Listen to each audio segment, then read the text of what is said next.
From the Lean Enterprise Institute in Boston, this is the WLEI podcast, where we share stories of people making the world better through lean thinking and practice. For more information about LEI, including how we can help you apply lean thinking, please visit lean.org.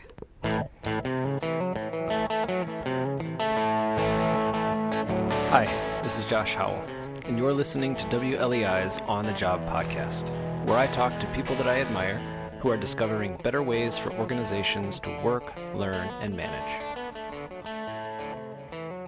So I'm here with Dave Brunt. He's the head of the Lean Enterprise Academy in the UK, otherwise known as LEA. Happy to have you here, Dave. Thanks for setting aside some time to talk to me. Hi, Josh. Good to talk to you. So welcome to On the Job. It's a podcast here where, as I mentioned in the intro, I get the opportunity to sit down and talk with folks that I admire who are in a position to lead organizations through discovering how to work better, how to manage better, how to learn better. And so our conversation today, I wanted to talk to you as the head of the Lean Enterprise Academy. I know you've been in this position for a little while. You've done a lot of things. I'm sure you've learned a lot of things, and I guess I'm hoping to borrow from your learning curve, as they say, by hearing about your experience in that role, given that it's a role similar to the one that I'm in now at LEI. So, I could, I guess, read your bio off some page on the World Wide Web, or I could just ask you to introduce yourself. So how about I go ahead and do that? Maybe you could tell us a little bit about yourself, your background, and some of your experience at LEA. Okay. So I kind of describe myself as Dan Jones's bagman. I can relate. Yes. That's kind of what I am. I'm Dan Jones's bagman, and I've worked with Dan since 1997. So it's a pretty long time, really. Is it a heavy bag? It's getting lighter. It's getting a bit lighter. I've had some real jobs too, as well as carrying Dan's bags. Yes. So I originally, I got into lean because I was a graduate trainee at Rolls-Royce Motor Cars. Mm-hmm. And that included, it was Rolls-Royce and Bentley Motor Cars when I joined there in 1990. And we, just as Machine That Changed the World came out, and we had some consultants came in and they gave us this book and they said, you need to read this book. And I read it and I thought, gee whiz, this stuff that Toyota is doing is completely different to how we're doing things. And what we were doing is we were kind of making, 3,000 cars a year, but we were almost using the similar ways of doing that to the way that Dan and Jim described GM and Ford. We were mass producing cars, but in a very, very low volume. And actually our customers wanted very bespoke cars. So I was originally supposed to be the purchasing graduate. They only had a handful of graduates each year. And I was going to be the purchasing graduate, and as part of that, we got told by these consultants that we should be doing more to develop suppliers, and so I was the guy that was highlighted to go and learn about how you do Kaizen and supplier development with suppliers, and that's kind of how I got into learning about lean. And they sponsored me to do a master's, and at the time Dan was a prof at Cardiff Business School, and I suppose in those days he was setting the Lean Enterprise Research Centre up, which really doesn't exist in the same way now, and they had some courses that they did, and I went off to do a master's part-time while still working at Rolls-Royce, and And so I started learning about the theoretical side of stuff at the same time as trying to do stuff with suppliers. And I then moved internally and did stuff inside. I worked with the quality director. And then, part of the theory was, understand the value stream. So I then went off and did some stuff in customer service as well. And I did 7 years there. And my, at the partway through that, I got hooked, really. I got hooked on all this lean stuff. And towards the end of being there, Dan was supervising my dissertation, and I just happened to say, "Are you busy?" And he said, "Gee whiz, I'm really busy." We really need people that can research this. Yeah, I've got this bag here. I've got this bag. Yeah. Pick this bag up. Yes. And I just thought that would be a really interesting job to understand how you could kind of do this more effectively. Because even back in those days, lots of people were struggling with trying to apply lean thinking. So from Rolls-Royce, you go to LEA? No. So from Rolls-Royce, I went to work in Cardiff. Cardiff, that's right. As a researcher. And I spent 4 years there and did a whole host of different pieces of research. So we had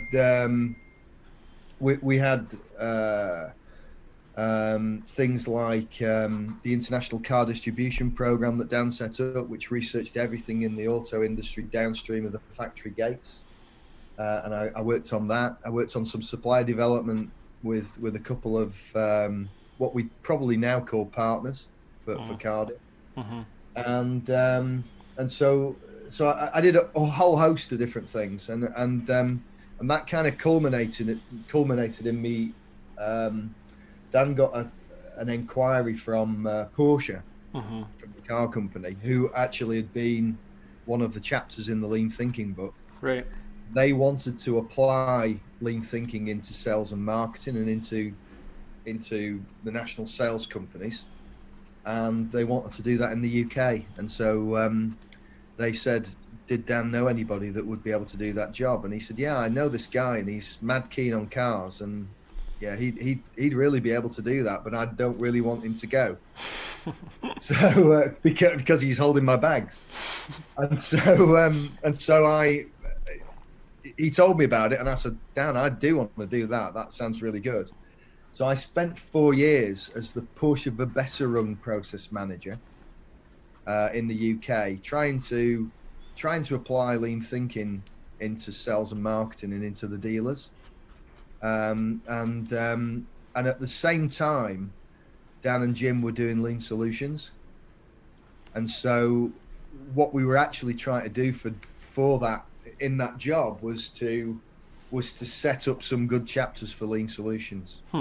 And so I did a lot of work on that book. But previously when we were at Cardiff, we did a lot of work on seeing the whole. And then when we rewrote it, we put cases together, and I finally got my name on it, which was pretty good. So yeah, lots of stuff in the build up to LEA, and then Lean Solutions. Lean Solutions, for the record, an undervalued sort of hidden gem, a book that I find not so many folks are familiar with, including myself, until joining LEI. And in fact, I remember the first time I sat down with Jim Womack, he handed me he signed and then handed me a copy of that book, and it was the first time that I had encountered it. This was in 2013, and as somebody who had been introduced to lean thinking while working at Starbucks in a retail environment, the ideas that are conveyed in Lean Solutions are perfectly suited to that kind of an application, in the same way that they were for sales and marketing or car dealerships for you. And I mean, in the work that I've done for LEI since then, applying lean thinking to grocery and other retail context, restaurants, That's just kind of been my bailiwick, so to speak. But really, I mean, if folks that are listening have not picked up lean solutions, and especially if they're in an environment where the value of understanding both the sort of the customer's process, customer's experience, and all of the work that goes into creating that, the various value streams, so to speak, that deliver those kind of moments of value, couldn't recommend it more highly. I didn't know actually that you were. I guess it makes sense in hindsight, and given the examples that are used, and knowing about the work that you've done over the years, it makes obvious sense to me at this moment that you were in fact involved in that book. But I guess it wasn't known to me until now that you were that really the first involved. 4 chapters. Yeah. The first 4 chapters. Of course. The whole piece that I mean, that was a pretty great thing to do actually. Just to be involved with Dan and Jim in terms of their writing process. Yeah. And I've still got all of the drafts, in their different guises as they kind of went through. That's awesome. As they iterated and really sort of thought about the ideas. And the ideas, as you say, that they are, I reckon they're probably 10 years ahead of where anybody was. And I think maybe that's why that wasn't picked up by the community. Wasn't ready. It just wasn't ready for that type of thing. And in some cases, if you look at some of the stuff that's happened in IT with lean UX, the user experience, and all that kind of thing, that happened 10 years after that book came up. And the idea of the consumption process and the provision process, and what consumers want and what providers want, and how can you align the two things. That was a cool thing to do. Yeah, no doubt. So more than bag handling. It was there was draft handling. Yeah, there was a lot of neat stuff in the bag at the time. That's right. So that's right. Not a bad gig, it turns out. Yeah. So that was a good gig to do, and so we did some of that, and then basically because Jim had set up LEI, and then Jose set up the Lean Institute in Brazil, where we were just a few weeks ago. Yep. Dan said, I want to do the same thing. I want to set up an institute in the UK. And so he left Cardiff, and I'd been working at Porsche 3 days a week and still working at Cardiff 2 days a week. Okay. And so I left my 2-day-a-week post at Cardiff and helped him to set up LEA, and then probably another 12 months into that process, we just got so busy that I had to leave. I had to make a decision: was I going to stay in Porsche, yeah, or was I going to go and carry more bags? And so I thought, well, the best thing to do here is that this is a lot of fun. Of course. I'll go and do the LEA thing, and so we've been doing that probably since 2002. So that's what I was going to ask. So it was 2002 when LEA was set up. Yeah, about 2002, I think. And obviously, initially Dan ran it, and we had a whole series of other people that were supporting with different things that we wanted to do at different times.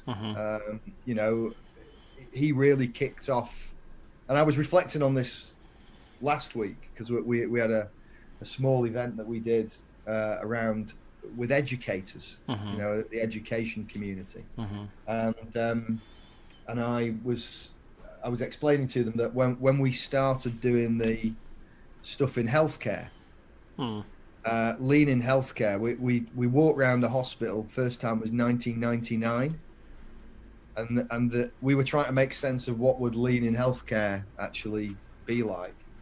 And when we actually started at LEA, we organised some events in the UK, and we probably got 30-40 people to begin with. Now there's a Lean Healthcare Summit, and it's a whole movement. yeah, it's a whole movement, isn't it? Mm-hmm. But actually, Dan was really at the forefront of helping to create that whole movement, and yeah, Even over here it's at lots to look LEI. up to.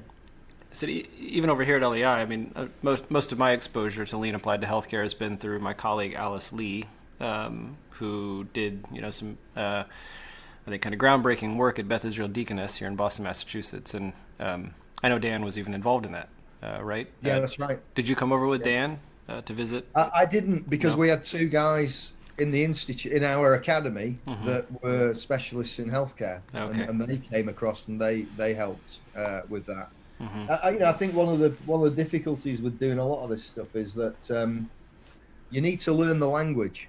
Mm. You either need to be subsumed in that environment, Mm-hmm. Mm-hmm. or you need to spend the time to learn the language. And my wife's a doctor, and I think two people in the house both doing healthcare probably wouldn't be that healthy. So I never really wanted to do so much on that on that side of things. I'm a car guy. You're a car guy. That's right. No shame in that. So 2002, you're there with Dan as the institute's set up, and Dan continues to run the institute until about when? Ooh, probably about 2012. 2012. 2012, something like that. 2013, and we transitioned pretty slowly. But it transitioned from Dan to you. Yeah. But initially,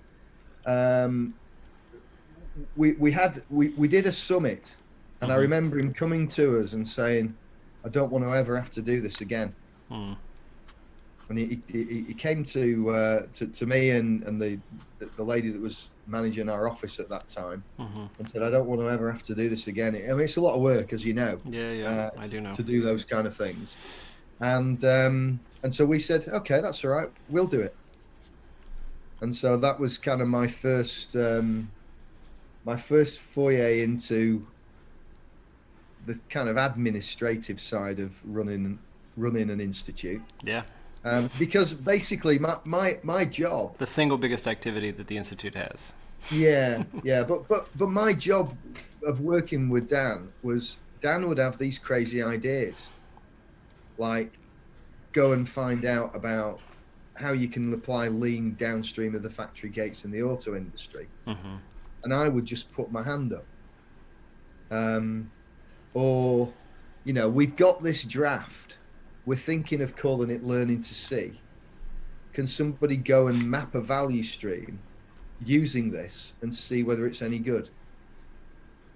That type of that what would we learn by? What would other people learn by doing that?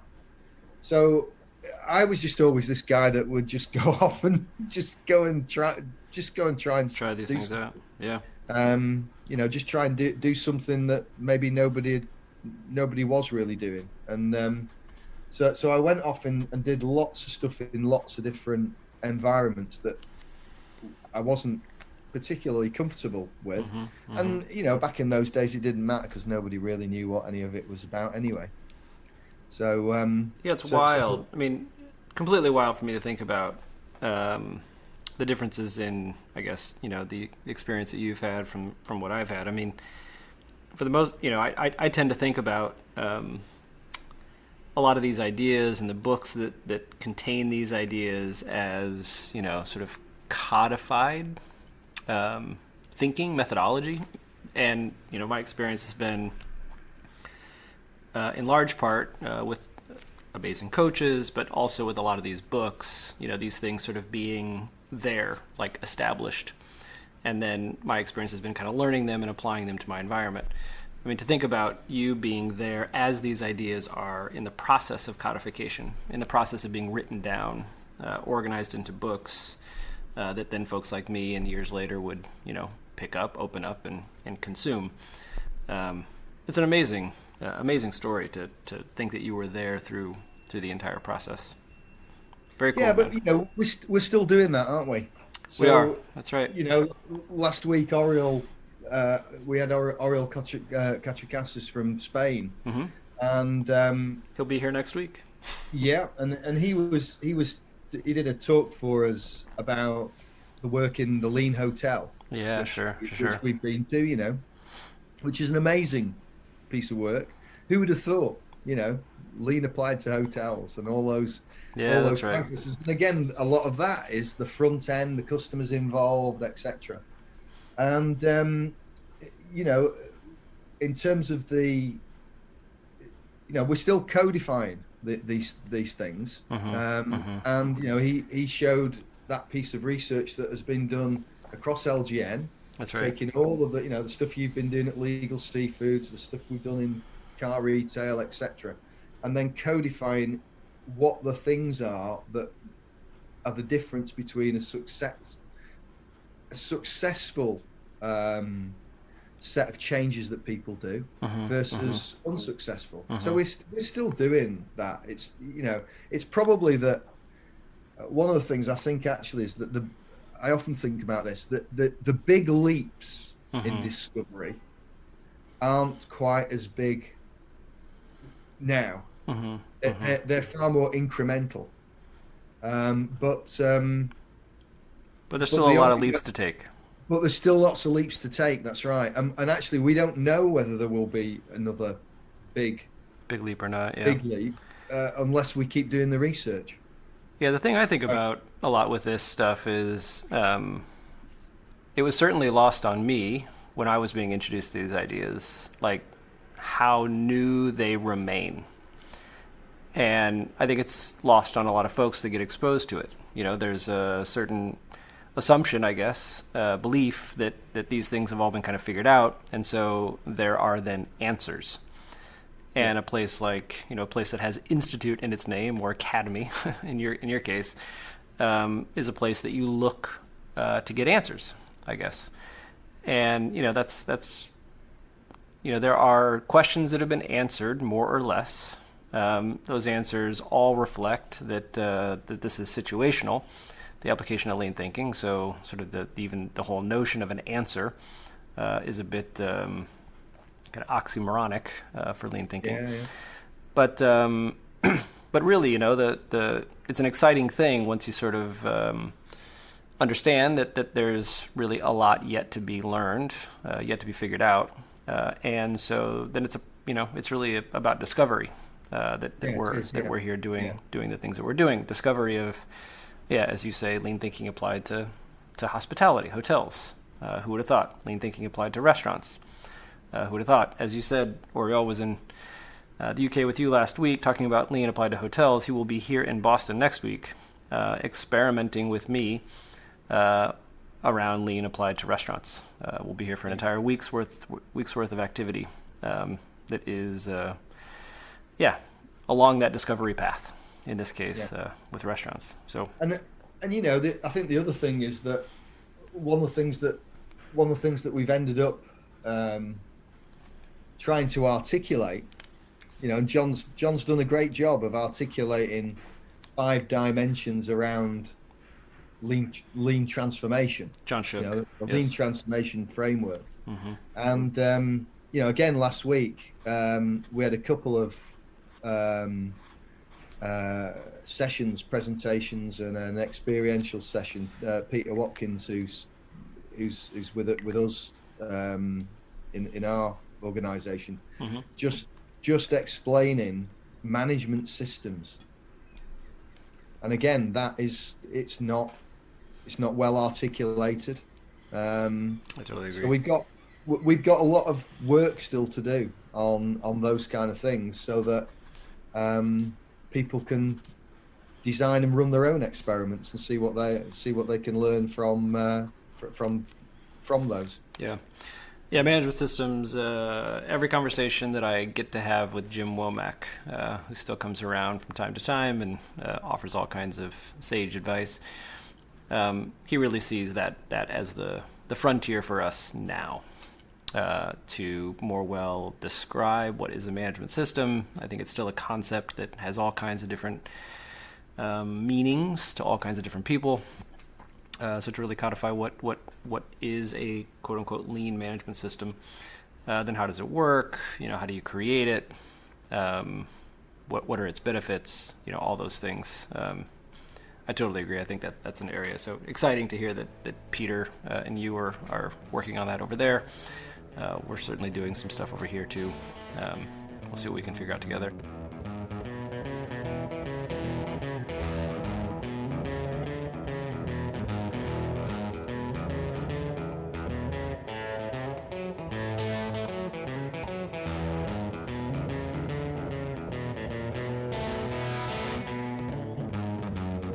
So one thing, you and I have gotten to know each other over the years. The Lean Global Network gets together from time to time, at least once a year. We've seen each other in between these annual meetings also. And when we get together, we kind of catch up. We share stories with one another about what's going on at our various organizations. And one story from you in particular was really the motivation that I had for having this conversation today. It wasn't just to talk with you about the amazing history that you've had with applying lean thinking and your involvement at LEA, but I know a couple of years ago at LEA there was a sort of an instance that really kind of changed in a way the trajectory for you and for the academy itself, and that was the departure of a team member there who had sort of main responsibility for a lot of the administrative work at the academy. And as the head of an organization, when something like that happens, where the kind of key resource for a key area of the organization leaves and takes with them all of that institutional knowledge that they have, I know for you it's been a very challenging and to some extent also rewarding experience going through that transition. And so I'd like to, I guess kind of focus our conversation a little bit on that.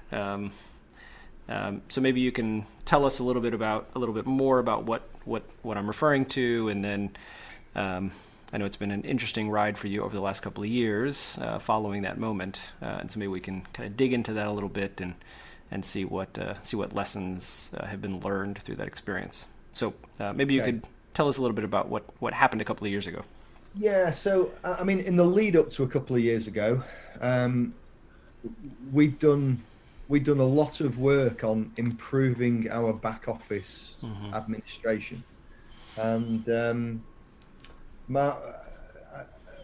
my view on a lot of this stuff is that you should practice what you preach, and you should or you should at least try to practice what you preach. It's a good reminder. It's a good reminder. And that's pretty difficult sometimes to do that. You get busy, and the customer is in front of you a lot of the time, so you're dealing with those types of things instead of not necessarily looking at some of the processes in your own organization. Right. And but we've done a fair few things. We really worked hard on standardizing the summit process, and we started looking quite a bit on books, on the way which the way that we order books, the way that we distribute books, etc. So maybe Dave, just real quick, maybe it would be helpful to give a quick overview of what you guys do at the Academy. So you're referring to books and summits, which I know are some of your main activities there, but maybe just a quick overview of what LEA does, and then. Okay. So again, when John Shuck started to lead the Lean Global Network, one of the things that I did with him was I started thinking about what really was the purpose of an institute, and we came up with some core processes. We basically said there's a learning process, and that really is the research, what we just talked about. Right. Groundbreaking stuff. Then what we've also got is we've got a sharing process, and the sharing process is what we're doing today. is a 21st century way of that's right. doing sharing. That's right. But we've also got a web presence. We've got some folks are doing webinars. We've got YouTube channels. We've got slide shares, etc. So we've got this learning and sharing, and then historically in the middle we also had an education process, which kind of sat between the learning and the sharing, and so we'd do some research, and we'd actually develop a workshop to test some of the ideas. In some cases, the workshop might be well codified, later on, but in the early part of codifying, you can use the workshop process as a sounding board, and as a means of deepening your own understanding. Because if you've got to teach it, you've got to understand it better. Well, it's often a part. I mean, it's often a part of these like research projects, right? I mean, there's some need to teach about these ideas in that context: a car dealership, a coffee shop, a restaurant, or whatever. And so we create, a quote unquote workshop for that purpose. And then whatever we discover in those initial experiments, we tend to need to share with other folks in the organization. So there's a next iteration of that workshop that emerges, right. And then the kind of the next frontier, I guess, becomes, all right, well, there are other organizations out there that we might need to educate too. And so how will we take what we learned in whatever, that car dealership, and teach somebody who works in a banking institution or something how to apply those ideas too, based on what was learned in that. So, these different rounds of kind of educating further and further away from the place where the idea was discovered or the insight was gleaned or something. Yeah, and using PDCA throughout that process. That's right. Really, that's right. That's the point. So so anyway, we had this learning, this educating and sharing, and that's still what we do. Our purpose. Mm-hmm.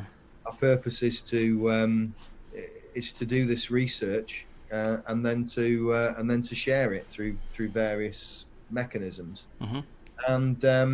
And so we had administration at the back of that to support doing that value creating work, mm-hmm. And we'd done a fair amount up to 2017, but we really had one. We're very small. It's a very small. It's a very small group, and Dan didn't want to create this huge organization, mm-hmm. and neither did I. That what I wanted to do was to carry on doing the research and find ways of getting that out to people. So we had an office manager, and our office manager, a lovely lady called Hannah, she really liked doing events. Mm-hmm. And I think she wanted to. She'd come to us as a temp. She'd been there for 10 years. She'd learnt a lot, but I think she really wanted to do more events and more traveling and stuff like that. And so she decided to leave us. Mm-hmm. And of course I could have done the simple thing, which is just replace her. Mm-hmm. And I decided. A couple of months, 2-3 months before she handed her notice in, I'd been doing a project with the Halfway Group. They're one of our partners, and we've worked with them since 2012. And the owner and the then COO had come across to the UK, mm-hmm. and I'd arranged a meeting with them with a guy called David Mail, who is the lean manager for the UK. Was then the lean manager for the UK at Peugeot, the car company. Okay. North American listeners won't really know that much about Peugeot, but Peugeot actually bought what was left of General Motors in Europe. Okay. A while ago, the Opel brand, and they have Peugeot and Citroen, and so it's pretty big. It's a big car company, mm-hmm. And he'd he'd been doing something with around automating applications. So and automating them in a way that there was very little coding involved. So quite often, big companies have got, I don't know, SAP type systems. Sure. Not SAP, but big ERP systems. And he'd been experimenting in using codeless applications to tie pieces of information together. And he'd been using a guy called Mike Moore, who doesn't work for Peugeot. Peugeot was one of his customers, and he said, you should have a look at this.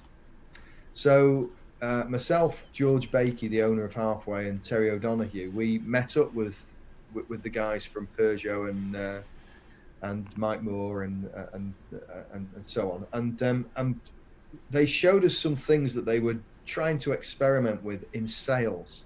And it was interesting, but then it wasn't really what we wanted to do. Then they started telling us about this no code stuff, and we said, wow, that's really interesting, because one of the biggest costs in being a car retailer, or one of the biggest administrative costs, and one of the things that really hampers people, is the architecture of the dealer management systems. They're actually not that customer focused. And so we hatched a plan to do an experiment where Mike would come across, he'd educate 5 people in the organization about this new way of doing coding, of using these applications.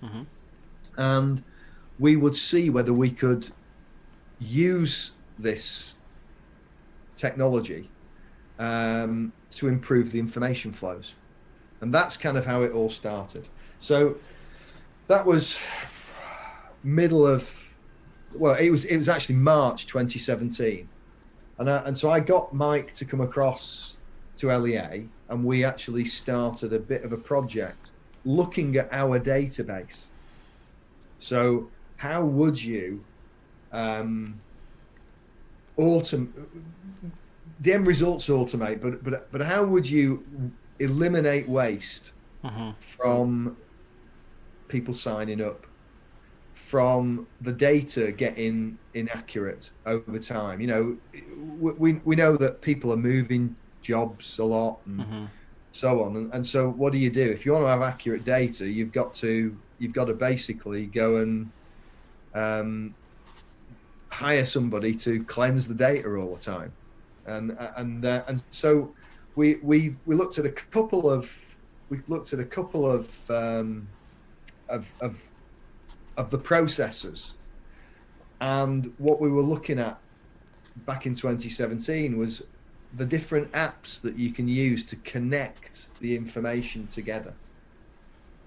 And I suspect the listeners will think, what has all this got to do with doing lean? Because I think most people think that when you first start thinking about it. So we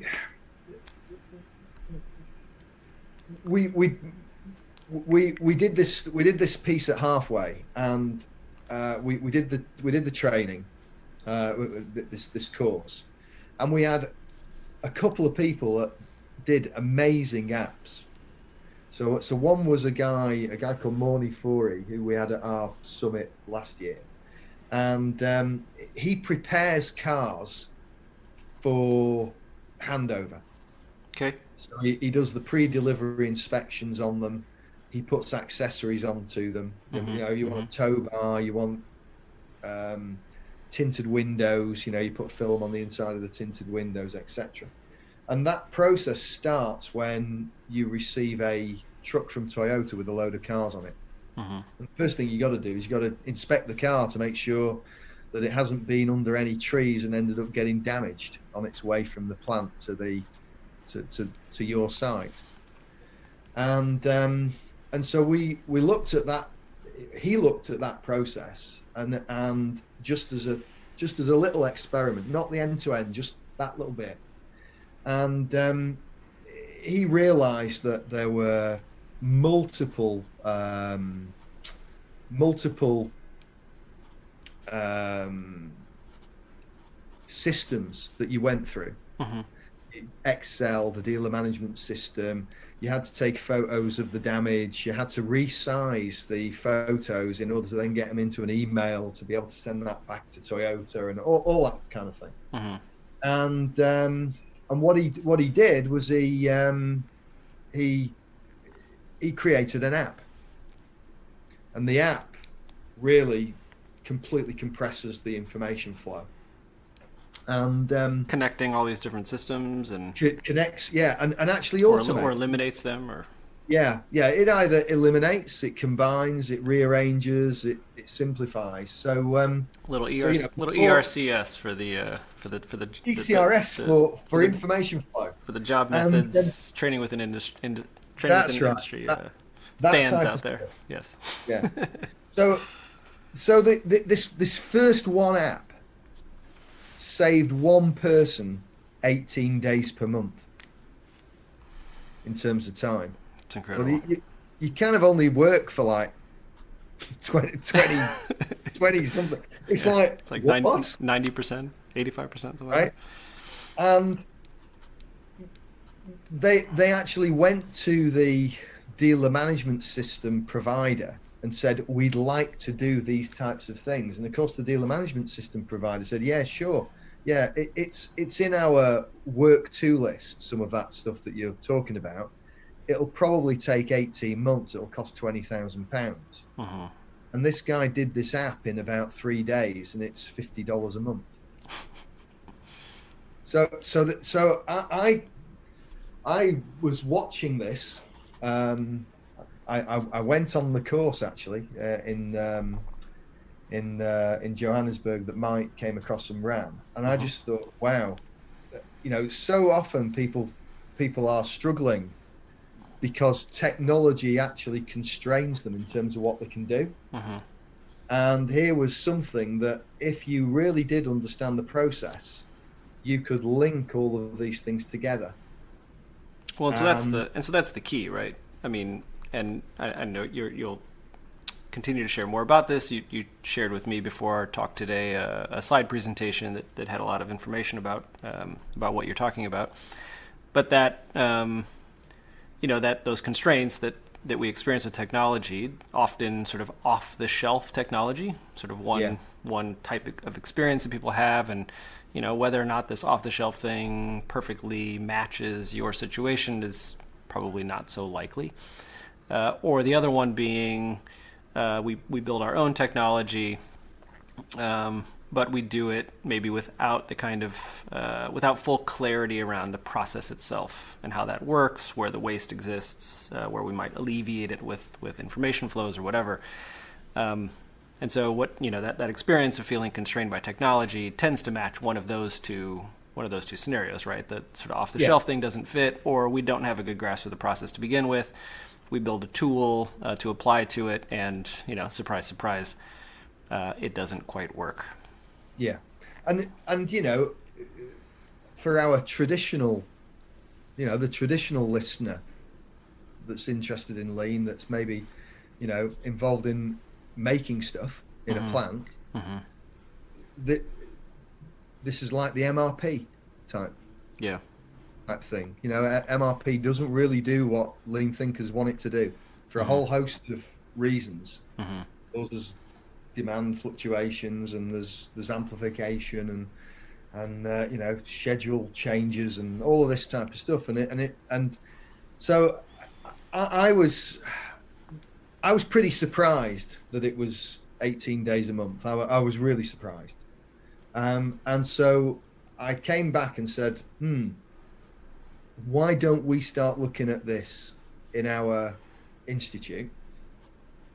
And we started, but unfortunately, or maybe fortunately, Hannah decided that she wanted to do something else, and so I was left in a situation where I could go and hire another person to run stuff, or I could do something really uncomfortable, which or I'm really stupid actually, which was to think about how I could use this type of technology in running an institute. And so, institutes are there to be, this is the first chance I'd really had to do experiments in the institute. Pretty dangerous, because, if it doesn't work, you're in a real mess. Yeah. And some of the time I have been in a real mess as I've struggled with some of this stuff. Yeah.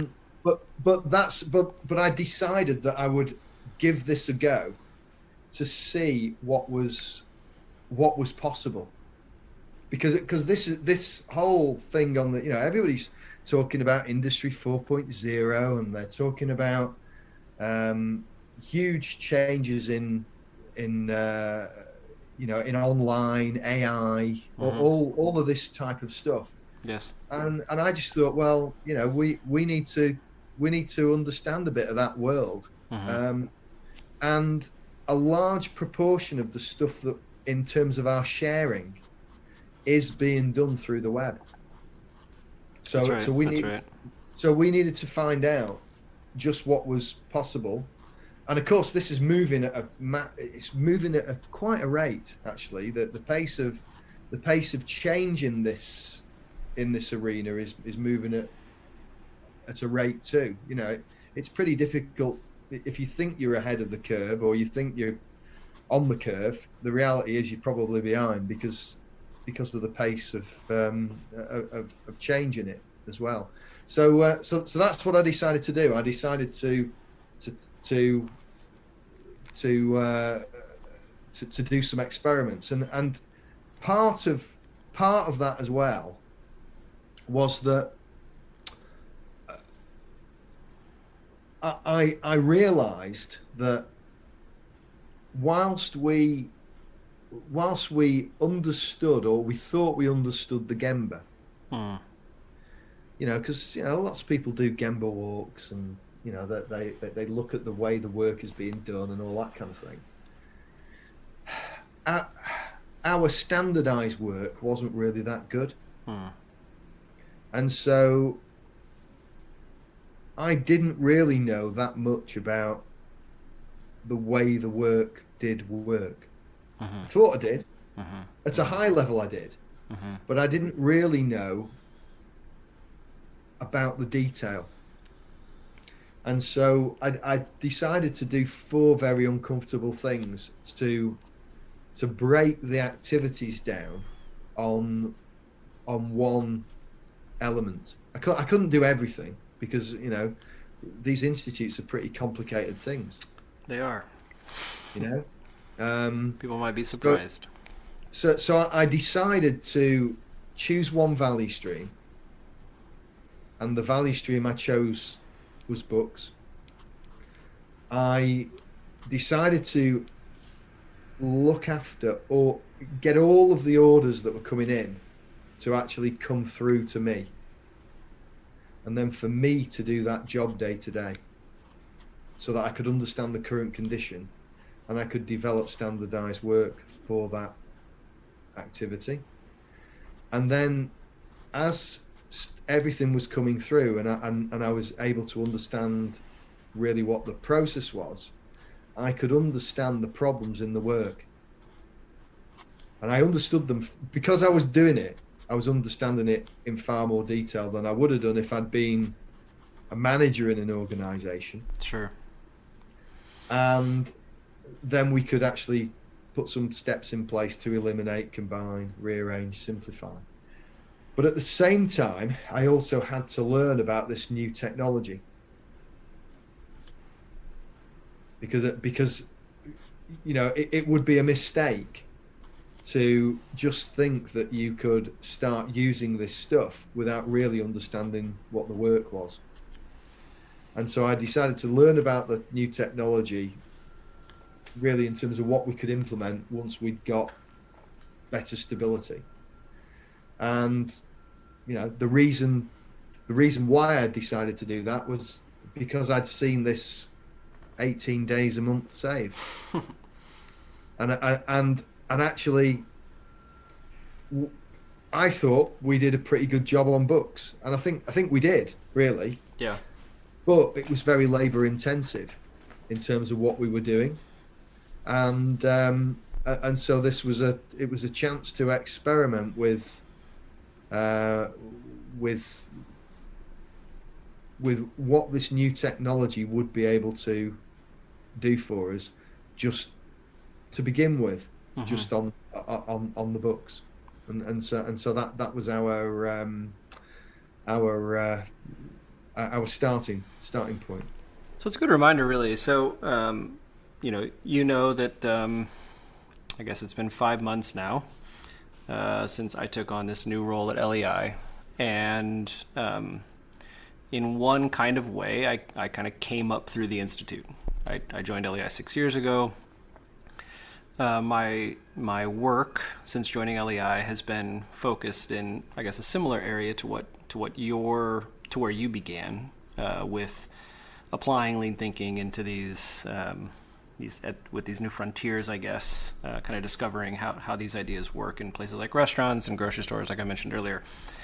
And so when it comes to that activity at the Institute, I began sort of doing the value creating work. And so when it comes to that stuff, I have a pretty good grasp on how all of that works, both the value creation itself, showing up at a company to provide coaching or to provide training or to run an experiment side by side with people, but also the administrative side of things, setting up these projects, contracting and all that kind of stuff.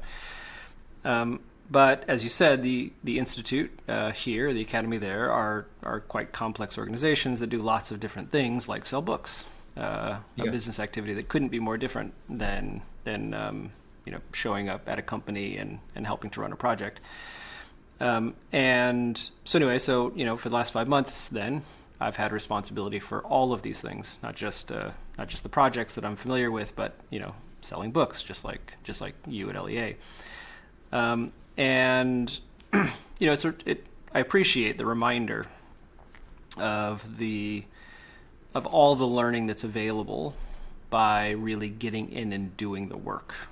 One of the things that we've been working on here at LEI is strengthening the kind of visualization of a lot of the activity and the work that we do here.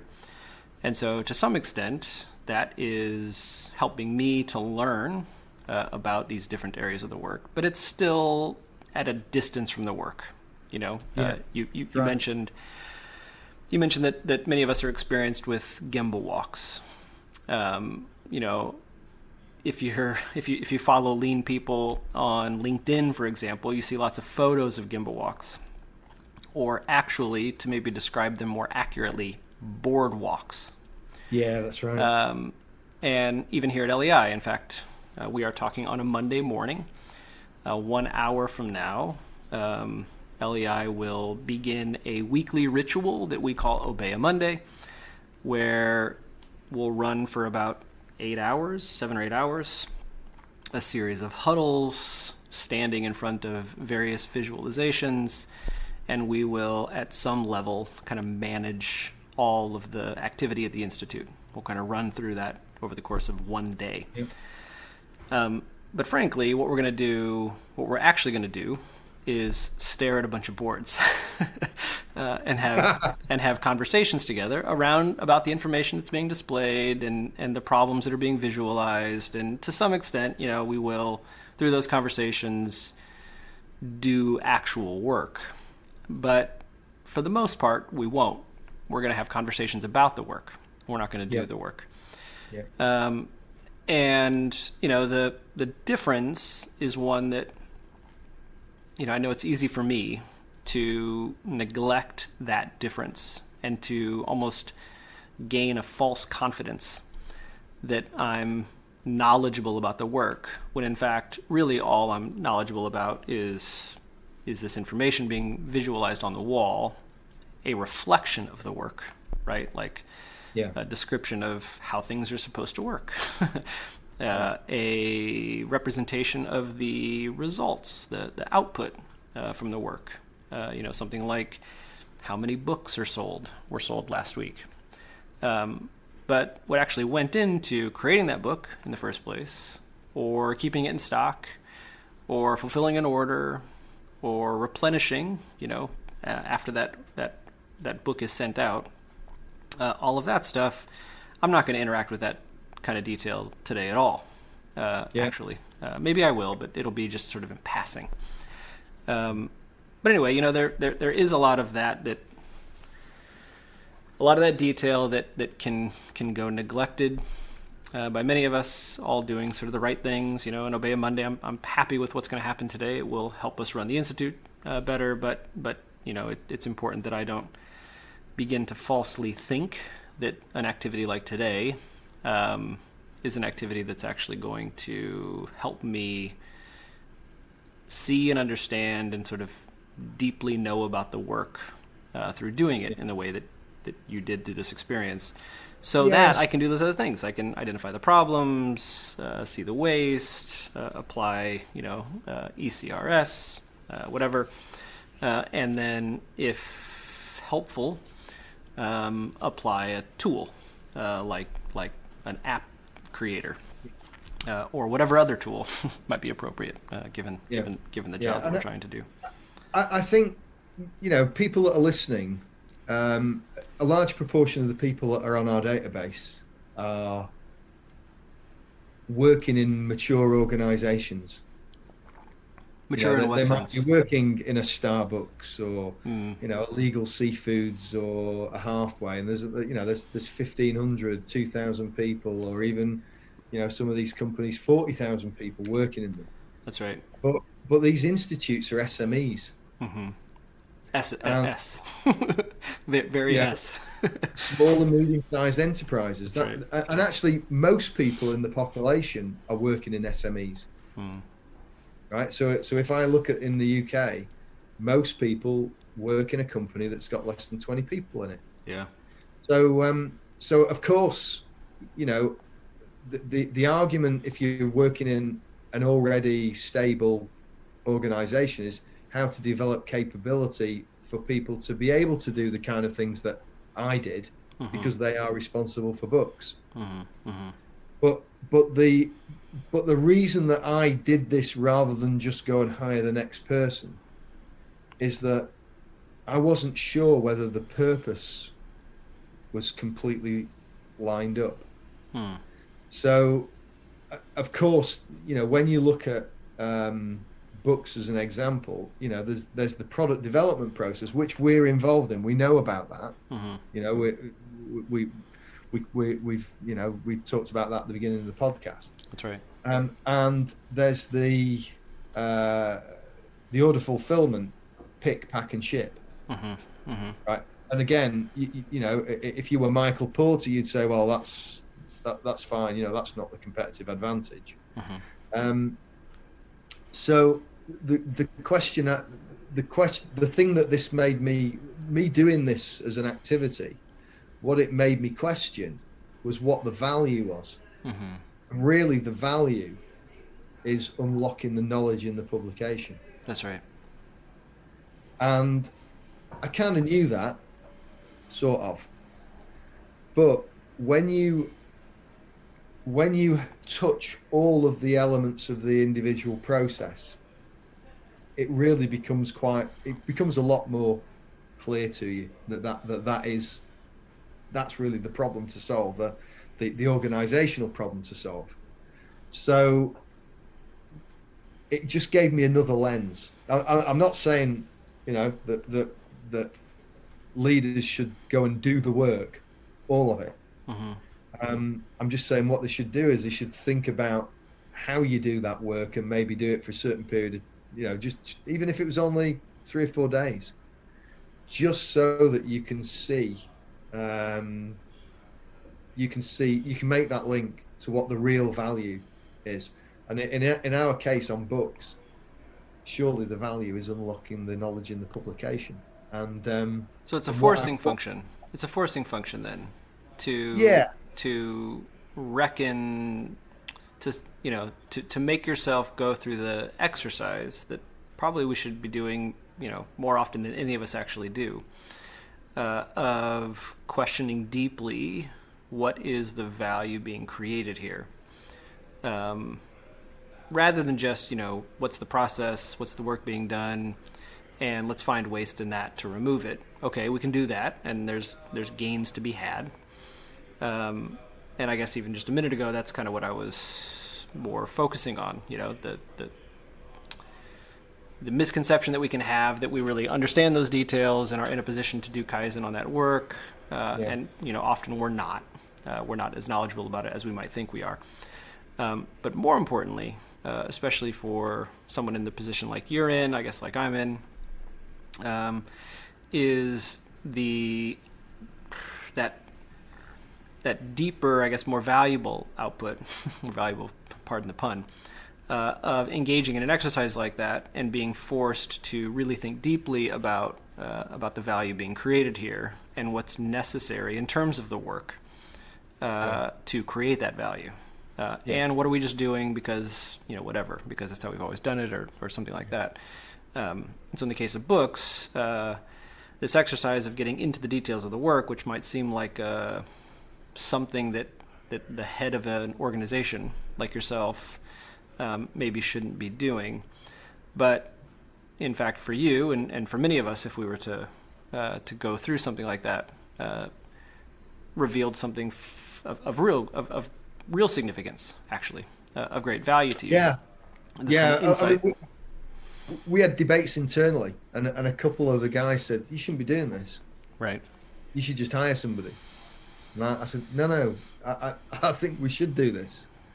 There's a story. There's a story real quick. Somebody that we both know who was working in a retail company and took it upon themselves to spend weekends working in one of the stores that this company had, and it was a similar kind of exercise. I mean, they were getting close to the work to put themselves in a position where they could sort of reflect on these more strategic questions, I guess, these deeper questions. Yeah. They actually had, I guess, a boss, one of their bosses, sat this individual down one day and said, "Executives here do not work in stores." It was a very matter of fact direction that this individual was given by his boss to say that is not something that we do here. Not, of course, as you now can through the experience you've had, not recognizing the real value that could come from an exercise like that, right? It's thinking of it as demeaning or something, or less than worthy of an executive's time. Yeah, and last week we had we had this event where we, the question that we were talking about was, how do you develop capability? Mm-hmm. And we had John Shuck over, and I was reminded, because you do need to be reminded from time to time, about the fact that all new starters at Toyota in Japan work on the line for a certain period of time. It's like 3 months. Then actually all new starters also, or new graduate starters, then go and sell cars door to door. That's right. 2 things. Right? And what this was for me was, it was doing that in these other processes that weren't, as you say, the processes that we generally spend most of our time on. Mm-hmm. But it also wasn't right when we started it's not when we just started this job. It's actually that we've been doing this a while. Mm-hmm. And so it was a good learning point for me, particularly because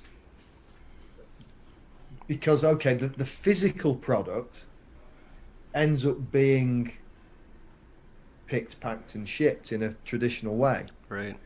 But there are opportunities for our customers in linking other value streams together, which you kind of wouldn't really think about unless you started unpicking the process. So if the purpose really is to unlock the knowledge in a publication, Well, a publication's only doing certain things at unlocking that knowledge. Mm-hmm. Mm-hmm. You can only unlock it so far. Yeah, you can only unlock it so far.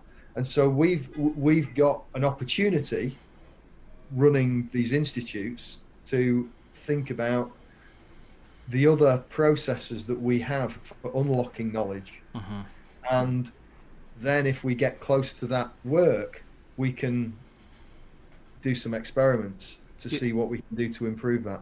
The other processes, the other value streams, meaning we talked earlier about sort of the educational activities that our institutes offer, or the community sort of gathering. You had a summit last week. LEI's got its annual summits, a couple of them, a few of them, I guess. And so to connect these various activities with the core ideas of lean thinking, the core methods of lean practice, that really at the end of the day, that's what we're trying to do, right? I mean, we want to instill lean thinking into every human endeavor. Yeah, that's it. And so how do we do that? We unlock these ideas, we help folks put them into practice, and a book can certainly introduce and explain some of these things.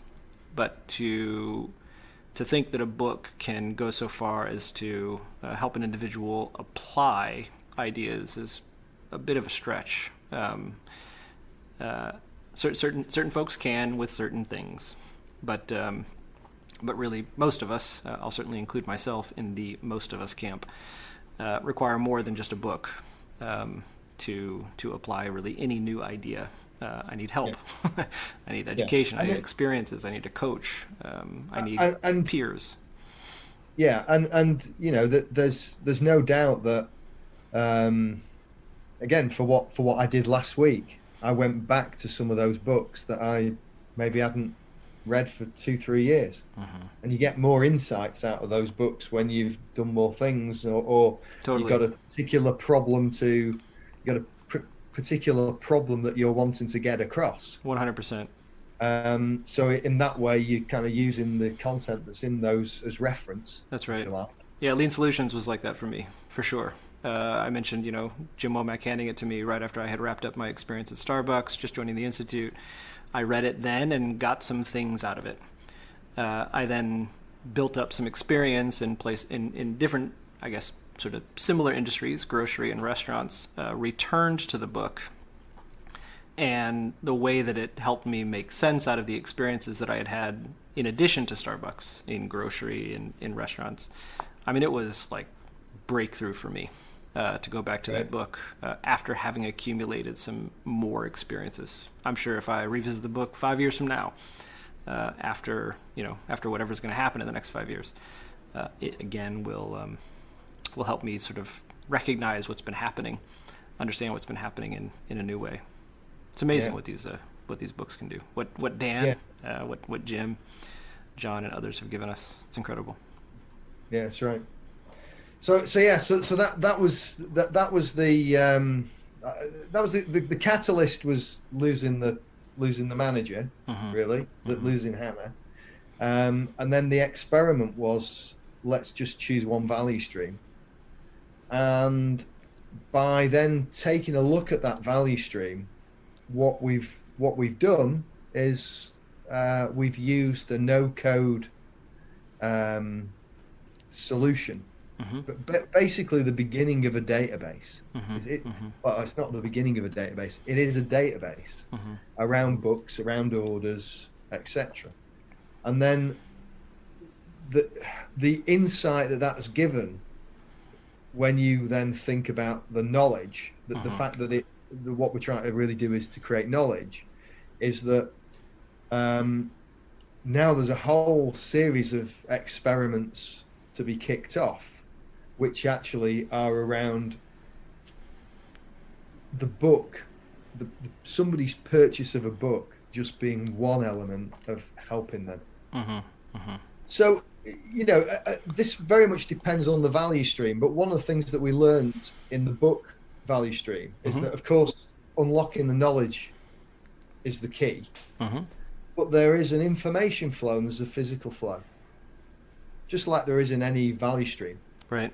Now, if one of the things Mornay found was that in terms of the information flow of using the apps, he was able to compress the information flow. Right. So instead of being in a situation where the car arrives from Toyota, it takes them 2-3 hours to process that batch of cars. Right. They're then in stock. Then they can actually be triggered to be processed to then be handed over to a customer. Mm-hmm. The compression of the information flow at the same time as the physical flow has meant that actually a car can come in the morning and it can actually be processed on the same day because the information flow's much shorter. So they're looking at the lead time, I mean, kind of framing the lead time for both the physical process, handling of the car, whatever's going to be done with it, and also the lead time for the flow of information. I mean, you described earlier the multiple tools, I guess, platforms, people involved in that information flow. Yeah. So you know, in a book, you know, somebody orders a book off your website. Mm-hmm. That triggers an information flow. That information flow then ends up getting passed on to your third-party logistics provider, who basically pick, pack, ship, and send it off. But actually, the compression of the information flow in some of the value streams can actually mean that making one-by-one flow is much more possible. In some of our value streams, batching still occurs. Tons. And it occurs because sometimes because of the information flow. Whereas what this enables us to do is to do one-by-one flow. If you can do one-by-one flow and actually your information flow is much more robust in terms of the quality, no rekeying of information, no passing on the defects in between the individual steps in the process, then what you're doing is you're building the quality in and you're standardizing the work. So, you know, if you go all the way back to, you know, what people might say to, you know, one-by-one flow, building quality, standardized work, you know, create stability. This all sounds pretty lean to me. Right. And you can use this technology actually to do that for your information flow. Then the question is, well, what else can you then do? Because by compressing the information flow so much, you can do one by one in something like the book process is tailored learning. Right. So it's even possible. So it's even possible. It makes it possible. It makes it possible, and so it's not push, it's actually pull, but it's pull from common platforms. Mm-hmm. And the more we can make that less labor intensive, so we can, for us, we can automate to an extent some of these things. The more we can make it less labor intensive, actually the hypothesis is the more bespoke we can create the value. Because the book is a mass production solution. It's the same information given to everybody when they want it, but actually everybody's need is slightly different. That's right. And so how do you combine these other things that we have to actually give a much more tailored, purposeful solution, a lean solution, if you like,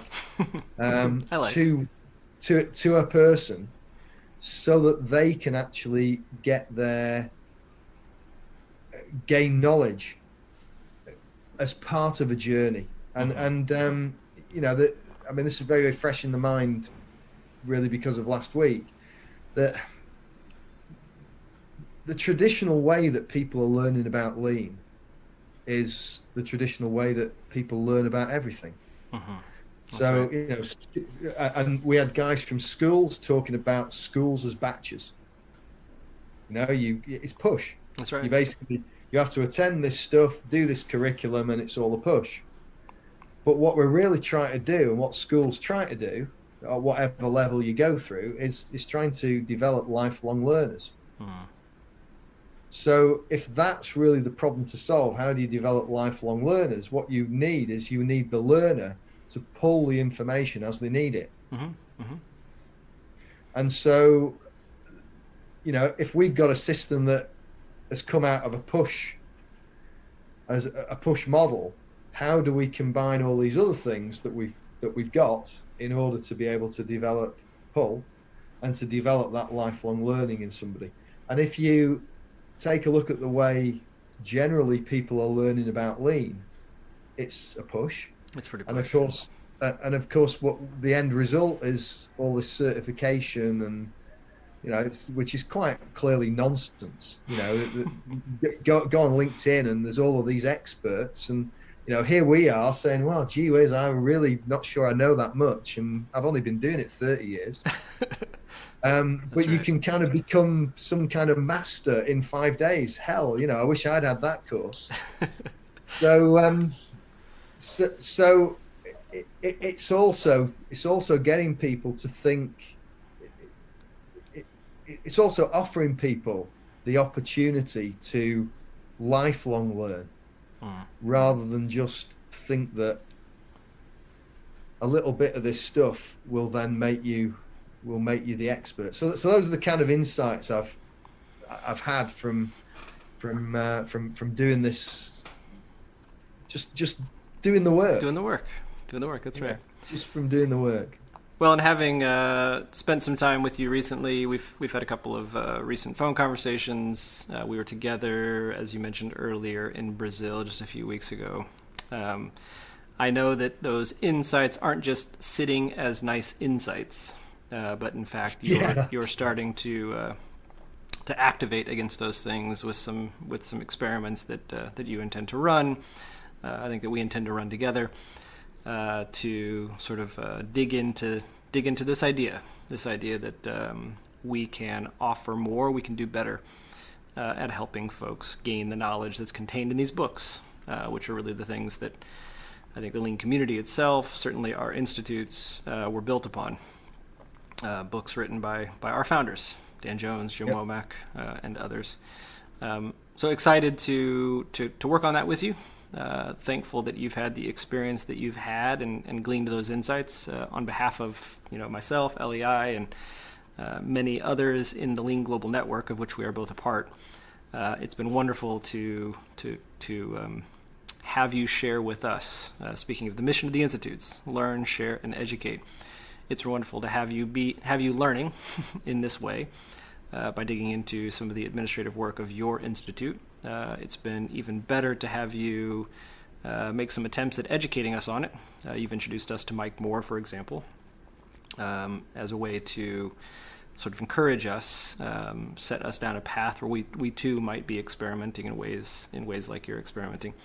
And then in various ways, including this very podcast, to have you share with us about this experience, about the insights, the story itself. So thanks, man. I really appreciate it. I hope that those who will listen to you and I talk for an hour or so will appreciate it as well. And yeah, with that, look forward to what's to come, to what work we will do together, what we will learn with applying the insights that you have gleaned. So thank you again. Thank you for today. Thank you for going through this recent experience, and look forward to more to come. Thanks, Josh. Yeah, thanks, man. And that's a wrap. I always enjoy talking to Dave. I hope you enjoyed listening. But more importantly, I hope you'll get closer to the work than you would have otherwise. Who knows? Maybe some breakthrough ideas will emerge. The WLEI podcast is produced by Emma Ripa and Lori Moniz, my colleagues at the Lean Enterprise Institute. A special thanks to both of them. And a thanks to you for listening. Also, If you'd like to be in touch, you can email us at pod@lean.org. All right, until next time.